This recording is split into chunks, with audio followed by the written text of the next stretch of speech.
ஜெயக்குமாரால் மட்டும்தான் அதை சொல்ல முடியும். ஏன்னா இந்த ரகசியமாக கூட்டணி வைக்கிறது, ரகசிய தொடர்பு வைக்கிறது, மெயின் ரோட்டுக்கு வாமான்னு சொல்கிறது, இதெல்லாம் வந்து அண்ணன் ஜெயக்குமார் கை வந்த கதை. அதில் வந்து மத்திய அமைச்சர் அழைப்பு விட்டாங்க, எல்லாத்தையும் அழைப்பிட்டே விட்டாங்க. ஏடிஎம்கே அழைப்பு விட்டாங்க. கலந்துக்கிட்டு இருக்கும்போது கண்ணியப்படுத்துறாங்கல்ல, அவங்க கண்ணியப்படுத்தும் போது அவங்க அழைப்பு விடும்போது அவங்களும் கண்ணியப்படுத்தணும். அதுக்கு இவங்க வந்து இப்படி தவறாக எடுத்துக்கிட்டாங்கன்னா அது அரசியல் தானேங்க. அது திமுக பாஜகவும் கொள்கை ரீதியான எதிரிகள். அதனால் வந்து இப்போ வந்து முதல்வர் அவர்கள் மிக தீவிரமான கொள்கை எதிரியாக வந்து பாஜகவுக்கு இருக்காரு. மோடி அவர்களை அட்ஜஸ்ட் பண்ணி அனுசரித்து போனால் தானே தமிழ்நாட்டு மக்கள் நல்லது செய்ய முடியும், மக்களை காப்பாற்றணும்ல. அதனால பிஜேபி கூட திமுக கூட்டணி வச்சுட்டு தப்பு இல்லைங்க. ஏங்க அவரை வந்து இதுக்கு போகலன்னு சொன்னார், தேநீர் விருந்துக்கு போகலன்னு சொன்னாங்க டிஎம்கே. திரும்பி போய் தேநீர் விருந்தில் உட்காந்துட்டாங்கல்ல, உட்காந்து பேசாமல் இருக்கிறாங்க. பாஜகவோட கூட்டணி வைக்க வாய்ப்பு இருக்குன்றீங்களா? இது எம்எல்ஏ எலெக்ஷனில் கண்டிப்பாக போயிடும், அதுதான் முடிவு. அண்ணா வணக்கம்ண்ணே. அதிமுகவினுடைய முன்னாள் அமைச்சர் திரு ஜெயக்குமார் அவர்கள் என்ன பேசியிருக்காரு அப்படின்னா, திமுகவும் பாஜகவும் ஒரு ரகசிய கூட்டணியில இருக்கிறாங்க, அவங்க கூட்டணி வைக்கிறதுக்கான வாய்ப்பு இருக்குது அப்படின்னு சொல்லியிருக்கிறாரு. இந்த கருத்தை நீங்க எப்படி பாக்குறீங்க? ஜெயக்குமாரால் மட்டும்தான் அதை சொல்ல முடியும். ஏன்னா இந்த ரகசியமாக கூட்டணி வைக்கிறது, ரகசிய தொடர்பு வைக்கிறது, மெயின் ரோட்டுக்கு வாமான்னு சொல்கிறது, இதெல்லாம் வந்து அண்ணன் ஜெயக்குமார் கை வந்த கதை. அந்த அடிப்படையில் அந்த மனநிலையில் அவர் சொல்லியிருப்பார். அதாவது அவருக்கான குணம் அது, அதை அவர் சொல்கிறாரு. அவங்க வந்து நேற்று ஏதோ ஒரு விழா நடத்தினாங்க, அது நாணயம் ஒரு கலைஞர் நாணயம் சொல்லி வெளியிட்டாங்க. அதில் வந்து மத்திய அமைச்சர் அழைப்பு விட்டாங்க, எல்லாத்தையும் அழைப்பிட்டே விட்டாங்க. ஏடிஎம்கே அழைப்பு விட்டாங்க, கமலஹாசன் சாருக்கு அழைப்பு விட்டாங்க, நடிகர்கள் பூரா அழைப்பு விட்டாங்க, எல்லாம் அழைப்பு விட்டாங்க. போய் கலந்துக்கிட்டாங்க. கலந்துக்கிட்டு இருக்கும்போது கண்ணியப்படுத்துறாங்கல்ல, அவங்க கண்ணியப்படுத்தும் போது அவங்க அழைப்பு விடும்போது அவங்களும் கண்ணியப்படுத்தணும். அதுக்கு இவங்க வந்து இப்படி தவறாக எடுத்துக்கிட்டாங்கன்னா அது அரசியல் தானேங்க. அது ஏதாவது சுற்றி விடுறதுன்னு அரசியல் தானே. அழைப்பு விட்டாங்கன்னா கண்ணியப்படுத்துறாங்க, அதே மாதிரி அவங்க கண்ணியம் வந்து கலந்துட்டு போகிறாங்க. இப்போ ஒன்று நினைக்கினா, மத்தியில் இருக்கவங்க வந்து அனுமதி இல்லாமல் நாணயத்தில் கலைஞர் படத்தை போட முடியுமா? அப்போ அவங்க அனுமதியோடு அவங்களுக்கு செல்வாக்கோட தானே போடுறாங்க. போடும்போது அப்போ அவங்களை அழைப்பு கொடுத்தாங்கன்னா அவங்களுக்கு வர்றவங்களுக்கு வந்து விருந்தாளி வந்து கண்ணியப்படுத்துறது நம்ம கடமை. அதை நம்ம செஞ்சுருக்காங்க. இதை அரசியலாக வச்சுக்கிறாங்க அவ்வளோ. இல்லை, அது உண்மையிலேயே அது அந்த நடைமுறைக்கு வந்துக்கிட்டு இருக்கு இப்போ. ஏன்னா எந்த நேரம் பார்த்தாலும் சந்திரபாபு நாயுடு வந்து கழட்டி விடுற முடிவில் இருக்கிறாங்க. அவன் பயங்கர குறைச்சல்.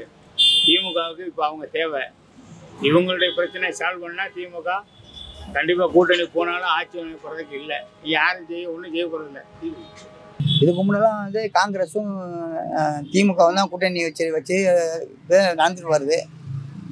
ஆனால் இப்போ வந்து பிஜேபியும் டிஎம்கேவும் கூட்டணி வைக்கிற மாதிரி அப்படி ஒரு தெரியல, அப்படி ஒரு சூழ்நிலை தெரியல. ஆனால் நம்ம அரசியல்வாதிங்க ஏதோ அரசியல் பண்ணுறதுக்காக ஏதாவது பேசுவாங்க, தெரியல. அதையும் மிஞ்சி திமுகவும் பிஜேபியும் கூட்டணி வச்சா இதில் என்ன தப்பு இருக்குது? திமுகவும் பாஜகவும் கொள்கை ரீதியான எதிரிகள். அதனால் வந்து இப்போ வந்து முதல்வர் அவர்கள் மிக தீவிரமான கொள்கை எதிரியாக வந்து பாஜகவுக்கு இருக்கார். அவருக்கு எதிரான எல்லா விதமான நடவடிக்கையும் அவர் வந்து எடுத்துகிட்டு இருக்காரு. இப்போ 2024 தேர்தலாகட்டும், அதுக்கு முன்னாடிகளாகட்டும், பாஜக எதிர்ப்புன்றதை தீவிரமாக எதிர்க்கிறது நம்ம தமிழக முதல்வர். இந்தியா முழுக்க பார்க்கும்போது அப்படி இருக்கும்போது இங்கே வந்து அந்த மாதிரி ரகசிய கூட்டணி இருப்பாங்க அப்படின்னு நம்ம ஜெயக்குமார் அவர்கள் சொல்கிறது வந்து ஏற்றுக்கக்கூடியதாக இல்லை. இந்தியாவுக்கே தெரியும், பாரதிய ஜனதாவை வந்து நேரடியாக எதிர்க்கக்கூடிய சக்தியும் திராணியும் இருக்கக்கூடிய ஒரே கட்சி திராவிட முன்னேற்ற கழகம் தான். சட்டசபையிலே நீங்கள் பார்த்துருங்க, பார்லிமெண்ட்டில் நீங்கள் பார்த்துருப்பீங்க எந்த அளவுக்கு எதிர்ப்பு கொடுக்குறாங்க. ஒட்டுமொத்த இந்தியாவுக்கே உதாரணமாக நம்ம தளபதி மு.க. ஸ்டாலின் அவர்கள் இருக்காங்க. அப்படி இருக்கும்போது இவர் சொல்கிறதெல்லாம் ஒரு விஷயம் நீங்கள் எப்படி பார்க்குறீங்க? உதாரணத்துக்கு வரலாம் இருக்கலாம், முத்தமிழறிஞர் டாக்டர் கலைஞர் அவர்களுக்கு வந்து அவரோட முகம் பொதிஞ்ச நாணயத்தை வெளியிட்டிருக்காங்க. அந்த அடிப்படையில் கேட்குறாருன்னு தெரியல. பாரதிய ஜனதான்ற ஒரு கட்சி 3வது முறை நாட்டை ஆண்டுட்டு இருக்கு. இந்த கால சூழலே டாக்டர் கலைஞர் அவர்களுக்கு நாணயத்தில் அவர் பேர் பொறிக்கப்பட வேண்டும் என்ற சூழ்நிலை உருவாயிருக்குன்னா அது முத்தமிழறிஞர் டாக்டர் கலைஞர் என்பவர் ஒரு தவிர்க்க முடியாத சக்தி. அவர் வந்து தமிழகத்தோட நவீன கால சிற்பி. அவர் செஞ்சிருக்க சாதனைகள் எண்ணற்றது. அதை வந்து மறைக்கவோ மறுக்கவோ யாராலையும் முடியாது. அந்த ஒரு காரணத்துக்காக அதை அவங்க செஞ்சுருக்காங்க. இது காங்கிரஸோட பிரிவில் செஞ்சுருந்தாங்க, நாங்கள் கூட கூட்டணி அடிப்படையில் அவருக்கு வாங்கி கொடுத்துட்டாங்கன்னு சொல்லலாம். பாரதிய ஜனதா 3வது முறை ஆட்சி அமைச்சிட்டு இந்த கால நேரத்தில் முழுமையாக நேரடியாக எதிர்த்துட்டு இருக்கிற 40க்கு 40 தொகுதி அடித்து நேரடியாக எதிர்த்துட்டு இருக்க பாரதிய ஜனதா எதிர்த்து இந்த காலகட்டத்தில் நமக்கு நிதியே தராம நிதி உதவியே செய்யாம நம்மளை மிகவும் புறந்தள்ளி போயிட்டு இருக்கிற இந்த காலகட்டத்துல டாக்டர் கலைஞர் அவர்களுக்கு அவங்க வந்து நாணய தலை வெளியிட்டிருக்காங்க அப்படின்னா இது எப்படி மறைமுக கூட்டணின்னு அவர் பாக்குறாரு.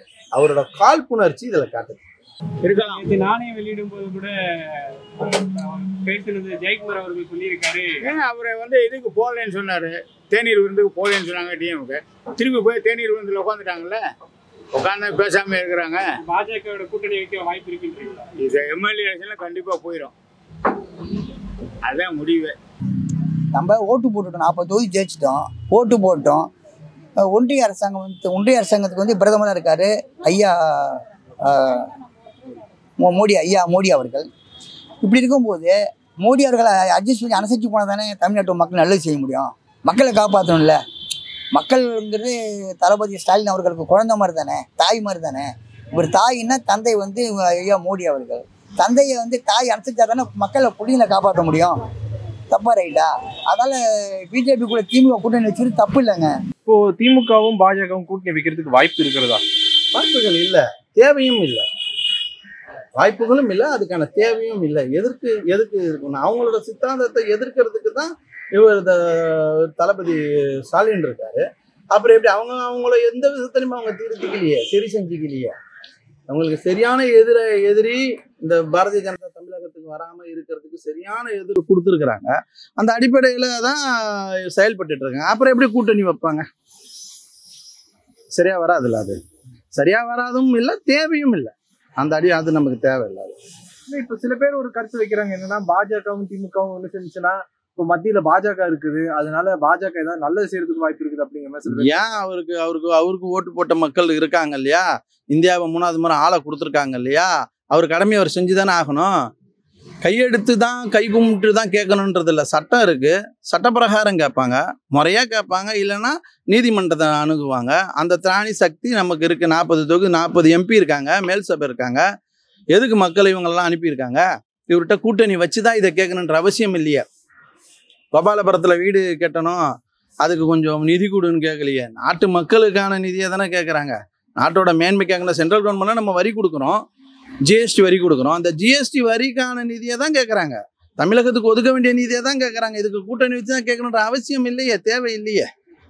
ஜெயக்குமார்லாம் ஒரு கேள்வி கேட்குறாருன்னு நீங்கள் தயவு செஞ்சு இதெல்லாம் ஒரு பொறுப்படுத்துங்க. அவர் வந்து ரகசிய கூட்டணி தான் இருக்கு. அவர் வந்து தெருமுனை மூத்திர சந்து இப்படியே வாழ்ந்து பழகப்பட்டவர். பாவம், அவர் அந்த மனநிலையிலே இருக்காரு. அவர் வேணா ரகசியமா கூட்டணி வச்சிருப்பாரு நிறைய. இதுக்கு வாய்ப்பு இல்லாது. ஏன்னா இது வந்து கொள்கை எதிரான கூட்டணி. கொள்கைகள் வந்து எதிராக இருக்கும்போது, சித்தாந்தங்கள் எதிராக இருக்கும்போது, அப்போ வந்து அதில் வந்து நம்முடைய முதல்வர்கள் மிக தீவிரமாக இருக்கார், கொள்கை எதிர்ப்பாளர்ன்ற முறையில். அதனால் அவருக்கான கூட்டணி வருதுன்றது வாய்ப்பு வந்து இல்லைன்றதான் என்னோட கருத்து. இந்த பாஜகவோட அதிமுக முரண்படுது அப்படின்னா அது அண்ணாமலையோட முரண்பாடு தான் வெளியே தெரியுதே ஒழிய அவங்க மோடியை நேரடியாக கண்டிச்ச மாதிரியும் தெரியல. இந்த போக்கு நீங்க எப்படி பாக்குறீங்க?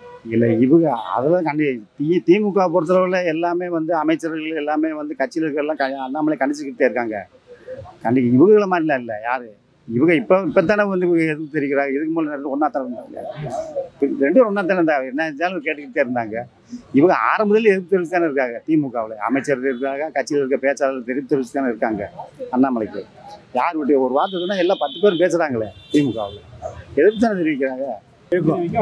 வாய்ப்பு இருக்கு. ஏன்னா ஏடிஎம்கே தான் போச்சு இல்லை, அங்கே ஒன்றும் இல்லாமல் இவங்க தான் அடிச்சுக்கிட்டு சாகுறாங்களே. அப்புறம் என்ன மேற்கொண்டு வளர்றவங்க கட்சி வேற ஒன்றும் செய்ய முடியாது. இப்போ 5 வருஷம் முதல்ல எம்பியா இருந்தாங்க, என்ன பண்ணாங்க? ஒன்றுமே தமிழ்நாடு செய்யலை. திருப்பி 5 வருஷம் வந்துட்டாங்க. இவங்க போய் அவங்களோட ஜாயின் பண்ணாதான் ஏதோ பண்ண முடியும் தமிழ்நாட்டுக்குன்னு வாய்ப்பு. இல்லைன்னா ஒன்றுமே இல்லை, எப்படியே இருந்துட்டு போக முடியாது. கட்சிகளுக்கு நல்லா தெரியும், நம்ம முதல்வருக்கு நல்லா தெரியும். பாஜக கூட்டணியில் இருந்தாலும் பாஜக தமிழ்நாட்டுக்கு நல்லது செய்யாது. இதுதான் கலை யதார்த்தம். ஆனால் பார்த்தீங்கன்னா நமக்கு வர வேண்டிய நிதியையே அவங்க ஒழுங்காக கொடுக்காதவங்க.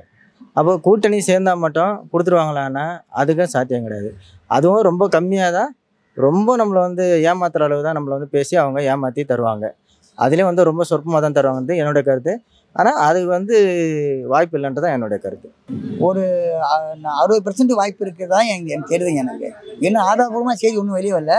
அப்படி பரவலாக மக்கள் பேசுகிறாங்கல்ல, அதனால் வருது. ஆனால் கூட்டணி வச்சு என்னங்க தப்பு இருக்குது? நல்லது தானே. தமிழ்நாட்டில் நிறைய நல்லா செய்வாங்க. தொழில்துறை ஆரம்பிப்பாங்க, விவசாயத்துக்கு முக்கியத்துவம் கொடுப்பாங்க, இன்னும் நிறையா பண்ணுவாங்கள்ல மக்களுக்கு.